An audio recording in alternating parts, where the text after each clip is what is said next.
Ron Kruk along with John Jones. John, always good to see you here at Jackson's MMA, and I'm always blown away when I walk in this door because it's such a who's who of the MMA world. I mean, today there's Diego Sanchez that was working out, Carlos Condit, guys, up-and-coming guys that maybe have not made a name for themselves yet, but soon could be. What is it like to train in a gym like this with so much talent? It's a phenomenal thing, man. The team is just, we're always growing, we're always teaching each other, and right now we got 4 guys in a training camp that's fighting at UFC 135. There's myself, there's Aaron Riley, there's Travis Brown, and Diego Sanchez. So the whole school right now is really intense. It's really focused on us 4, and yeah, we're just getting the job done. John, off camera, we were just talking about how quickly you have really progressed in the sport of mixed martial arts. HDNet had some of your early fight highlights on Inside MMA, and to see you suddenly become the youngest UFC world champion. Talk about that responsibility. It's a lot of fun.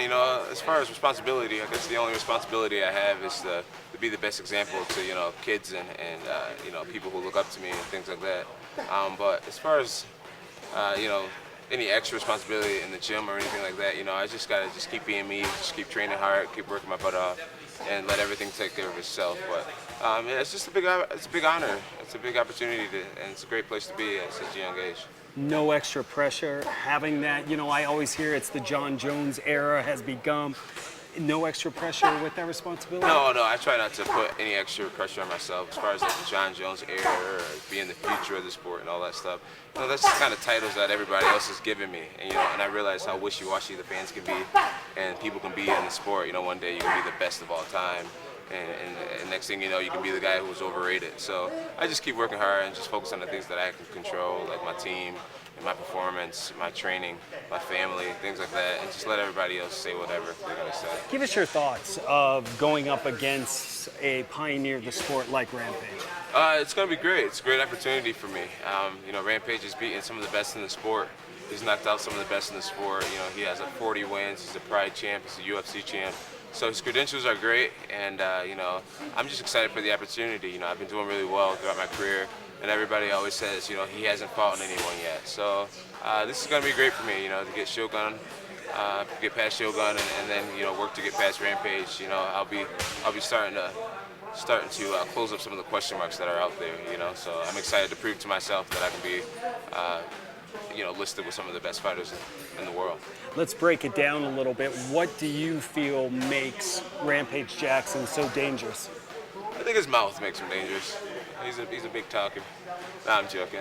It's obvious that his hands, he has a really nice left hook. He has a nice right uppercut. He has a nice, right hook. So it's just his hands. He's knocked out many people with his hands, and I'm prepared for that. Yeah. Before that, I prepared for a guy like Shogun, who has knockout power in both hands, who has vicious knees, who has vicious high kicks, vicious low kicks. I had a lot more to worry about, and now this fight, I only have to worry about 2 things, and I feel as if I'll be way more than prepared for those 2 things. You don't feel like you need to work on your trash talk to take it up to the level of a Rampage Jackson? No, man. I think I'm not really one to try to talk trash too much. I try to keep somewhat of that old spirit of martial arts alive about discipline, honor, respect, and really treating your opponent with the utmost respect because, he does what I do, and I respect what I do. So I do respect him, but, he's a big talker, and I think he focuses a lot on selling tickets, and that's important too, so it's whatever. You've trained here at Jackson's for most of your career. You'll be fighting in Denver. Rampage has moved his camp up to Denver to begin to train at the high altitude, but a couple months at high altitude's a little different from training most of your career at altitude. Do you think the altitude in Denver and Colorado will play a factor in this fight? I don't think it will play a factor in the fight. Rampage, I'm sure he's gotten acclimated to the high altitude in Denver, and I've been training here in Albuquerque for about 2 years now. So I'm used to high altitude. He's getting used to high altitude, and I don't think the altitude will play a difference in the fight. I think cardio can play a difference in the fight, but it won't be based on the altitude. It'll be based on who trained harder for the fight. Did you ever imagine that you would be the youngest champion in UFC history? Yeah, you know, I had glimpses of where I thought how cool it would be to be the youngest champion in history. I was kind of confused at one moment because I thought that Vitor Belfort was the youngest champion, but he was actually the youngest tournament champion, not UFC champion. But you know, the reason why I look up to guys like Jose Aldo is because you know he was a champion at 24 years old. The reason why I looked up to guys like Shogun is because he was a Pride champion at like 23 years old. So. You know, it was just great to see that it could be done, and to do it myself, man, it's just an honor. It's an honor. Check out entire fighter interviews and exclusive unaired footage at www.hd.net in the blog section.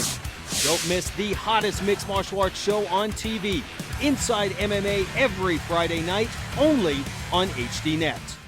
Don't miss Inside MMA and HDNet fights every Friday night, only on HDNet. Call your cable or satellite provider today and demand HDNet. For more info, go to hdnetfights.com.